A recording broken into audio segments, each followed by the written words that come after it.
WQAM, what's your name? Where are you calling from? James, calling from Deerfield. Glad to have you, James. What's up? Yo, I got a question. Yo, you seen that movie Life, right? Yeah. Are you going to eat your cornbread?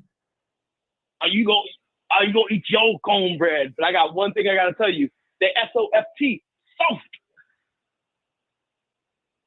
All right. Straight up. No, they're soft. They're SOFT, soft. They're a soft team, man. Look, they can't win in the cold. They're just soft, man. S-O-F-T or S-A-W-F-T? How do you want to spell it? It doesn't matter. Either way, this team has been very soft. They can't beat anybody that's good. They can't beat playoff teams. They can't win in cold weather. Yeah, anytime they play a more physical team or a team that's a little more dominant than them, they don't play up to them. They just kind of whimper away. Do you feel as though, like, even when we went to play Green Bay, we just kind of whimpered away, didn't we? Nah, let me tell you something, brother. My man, straight up, one thing I will say about the Dolphins is that they tried to out-talent everybody to hide whatever the BS they're trying to hide to cover up Tua or whatever other lack of coaching that they have, and it doesn't work. The real teams see right through it. That's true. You know when you go into games, and these are good teams that win a lot of games, but when you go into games like Baltimore or Green Bay or teams that are really, solidified, that they're licking their chops whenever they're playing the Dolphins, man. It's just one of those things that's frustrating right now. Mike McDaniel, don't know if he's been figured out, but it seems like there was a lot of regression this year, not just in the record. Of course, you still had a chance to get in the playoffs, but in the way the offense ran and the injuries, it just seemed like there was a lot of regression this season. Yeah, Dan, just to give you a little bit more from the locker room post-game, we have Tyreek after the game, and he's quoted as saying, "I'm opening the door. I'm out, bro. It was great playing here, but at the end of the day, I got to do what's best for my career. I'm too much of a competitor to be just out there." Whew. I don't know about you, but don't let the door hit you where the good Lord split you. That's what a lot of Dolphins fans are saying right now. How do you feel about it? 305-567-0560. That's another thing about a player's coach like Mike McDaniel. Everything is good and gung-ho and happy when you're winning. When you're losing, people are out. I'm done. I'm gone. It's fun. But, man, at the beginning of the year, Tyreek Hill was saying that we have one of the best coaches around. We have the most accurate quarterback. Now, maybe his motion is catching up with him a little bit too much. Maybe he's caught up in his emotions right now, but sure spewing a whole lot of, I got to do what's best for me. I'm out. We'll see. 305-567-0560. Back to the phone lines, 560 WQAM. Hello. Hello. What's on your mind? I'm up here in Seattle. I know I'm very far from you guys, but everybody thinks that we are really soft, which it shows off. We can't win in the cold. We can't win in the prime time. We can't win on TV at all. If we're not on, we should just black out some of the games and we probably win. Don't play any primetime games. Be local TV and play in climate control or down here in Miami. We'll be a fine team. We'll be a great team. Don't play teams that are good either. We'd have to be a dome team, and our coach is too friendly with the players. There's not supposed to be friends with the coach isn't supposed to be friends. Just be terrified of the coach. Yeah, it is a different age, but I kind of see it going both ways. And Grier talked about this earlier. He was telling us how, we overcompensated. We had Flores, who was just hard-nosed and nails. That didn't seem to resonate too much, although this team was better at the end of the season and most of the years. But then you get a guy who's too friendly, and it's like, I think both of those types of styles have expiration dates. I think being the friendly, cool guy that doesn't yell and doesn't put fear in the team, I think that works for a little while, and then it kind of gets old, and maybe that's happening with Mike McDaniel. And I think Dan Campbell, and even though the Detroit Lions are doing great this year, and they're a really talented team, being that rough and tough and always hammering home and being mean, I think that also kind of wears thin after a little while. Somewhere in the middle, maybe you get a guy like Mike McConnell for the Vikings, or I'm trying to think of some of the other guys that I like a lot. Oh, Sean McVay over there in the Rams. They seem to have sustained, but they're the types of guys that have the both. They give, they take, they push, they pull. They can be a hard nose at times. They can be friendly at times, because if you're too much of one thing, sometimes that just kind of gets old. Either get walked over or they don't respond. Players don't respond. 305-567-0560. What's your name? Where are you calling from? Hey, what's going on, man? I'm calling from North Carolina. I also watched the game. I listened to you guys on Odyssey. You know, I'm just disgusted with the whole thing. I think that, being told that we're a Super Bowl contender and all of this, mistake after mistake, Brian Flores was right with Tua. Just mistake after mistake after mistake. And I just think that the owner needs to, kind of see things to somebody that has experience in the league and just clean house, man, and let that guy be the director of football operations and no new coaches, nobody that hasn't had any experience. We don't need that anymore. But, we need somebody experienced, man, that's going to come in and is going to be the figurehead of the organization. And I think the owner should just, not make any more decisions, man. It's bad whenever you just look at, you just go down a list of mistakes, over the last 25 years, man. And it's bad, man. It's bad. And I talk to people, and we talk football and everything, and they ask me who my team is. And I tell them what my team is, man. And they look at me like they're giving me condolences, man. Yeah. And it's just bad, man. It really is. And then to lose against the JETS, and we're one sack away from losing to them twice. Yeah, they took us to overtime. They should have won. Yeah, they should have won the first game. So, that's just my feeling, man. I just think that he needs to just see the franchise over to somebody, man, and just sit up in the box and have cocktails and let somebody, run the franchise that has experience, man, because you can't keep doing the same thing over and over again and expecting a different result. And that's all I have to say. And we know Stephen Ross isn't afraid to spend money. Maybe that's what he needs to be doing. He needs to be spending money, like I said, maybe getting the best of the best people to make the best of the best decisions. Maybe it is spend a lot of money to get a consulting firm in here that's going to get the right people in the right places.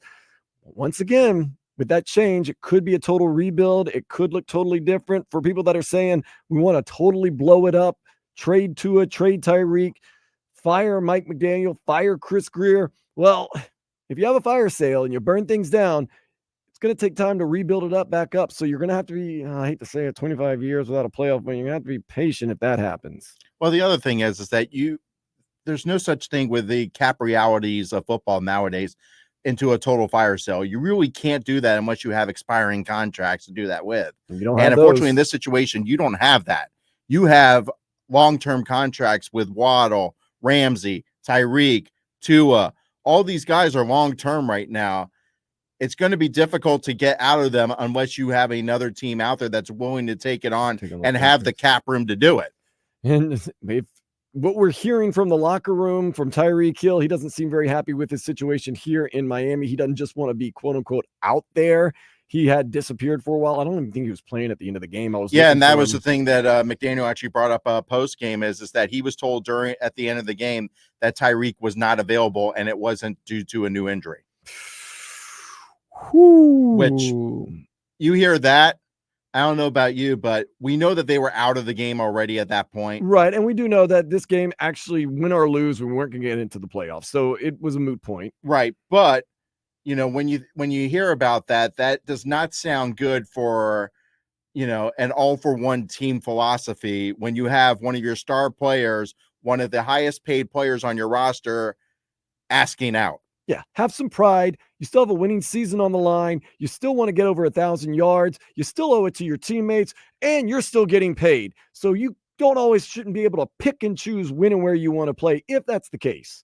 I mean, it's not as if, if Armstead went out there and said, hey, I'm out right now, I could actually understand that at his point because he's barely out there as it is right now, with his injuries. You just look at Calais Campbell, 38 years old. Balling. Giving it his all, his heart, for someone else on the team to say, none of that. Zach Sealer, a man that lived with his wife in an RV because he couldn't keep a job. He was getting cut from the Baltimore Ravens practice squad for the Dolphins, platooning in and out. He's out there balling. You heard him all game long. Let's go. And if you have some of the guys on this team that are, you know what, I'm not getting what I want. I'm not available anymore. This is meaningless for me to be out there playing. You know, that's the type of attitude that gets you 25 years of not winning playoff games. Right, and that's the other thing is that what I'd like to know is when McDaniel found that out, why isn't he all up in his player's face and saying, "Hey, what the hell's going on here?" He doesn't yell. He doesn't get mad. But that's the thing to me is that I'm sorry, or even another player on the team going over there, "Hey, what the hell is going on here?" You know, because if you have players on your team that are asking out of the game, not due to injury, that just don't want to play, I'm sorry, but that is not something that you want to have on your roster. That's that's something that gets you cut. And normally on, you know, it's kind of like the old Jimmy Johnson philosophy. Hey, if you're Emmitt Smith falling asleep in practice, hey, I'll get you a pillow. You're Curvin Richards, you're getting your ass cut. So that's kind of the way I kind of look at it. Tyreek Hill, we know has a high long-term contract with them, so they're not going to do something like that. But I'm sorry, that's something that a teammate should go, hey. Yeah. I don't care if set an example for the rest of your team here. I don't care if you're the best player on the team. Last I checked, you get paid more than me and you're playing less than me. Nah, that's not how things go around here. Maybe that's the attitude we need to have. Mike McDaniel maybe needs to go over there and say, you know what? Take his helmet, take his uniform, get the hell out of here. Go. What are you going to do? Go back to the locker room. Go back to the locker room. If you don't want to be out here and you don't want to play and you don't feel like playing in what you consider a meaningless game, get the hell out of here. And then, you know, settle things later, you know, in a nice way, you know, when the emotions cool down. And I do think a lot of emotions are taking over right now, but this is just a disappointing game and a disappointing season. Let's take one more phone call before we go to break. 305-567-0560. What's your name? Where are you calling from? Andre, what's the story? Right. Well, Chris Grier needs to be fired because he waited until July 26th this past year to give Tua his contract extension. He had no reason to give it to him. Nope. He couldn't have let him play out his final year. We would have seen that the guy couldn't make it through a season healthy. If he made it through the season. And even when he did last year, he fell short in the last 5 games. He blew 5 games at the end of the season to get us. We Andre, went from having. Don't forget, if he played healthy this year, we could have still franchised him for another. Thank you. Why did we let Christian Wilkins leave town? We could have paid him with all that Tua money. Why did we let Van Ginkel go have a Pro Bowl season with the Vikings playing for Brian Flores, who he said was an amazing coach down here in Miami and couldn't wait to be reunited with him? What are we doing here? Chris Grier is the problem. Take him, take McDaniel, take Tua, and you guys leave town and go somewhere else. But the problem is every other 31 teams in the league see that Tua is unavailable. Mm-hmm. And even when he is available, he can't win the big game. He chokes in the big moment. Brian Flores was absolutely right. The other callers that have been on the show tonight are absolutely right. Brian Flores saw something in Tua that we didn't, that nobody else saw, and Chris Grier ignored his coach. And then he let him leave town. And Andre, this is why we are in the situation we're in. I can't argue the facts. Tua's availability is spotty. He can't win big games, or he doesn't win big games. Chris Grier has whiffed. Now, general managers will whiff here and there. Nobody's perfect, but he's gone through some really big whiffs. He's built this team. He laughed in my dude Omar Kelly's face at the beginning of the season when asked about the offensive line.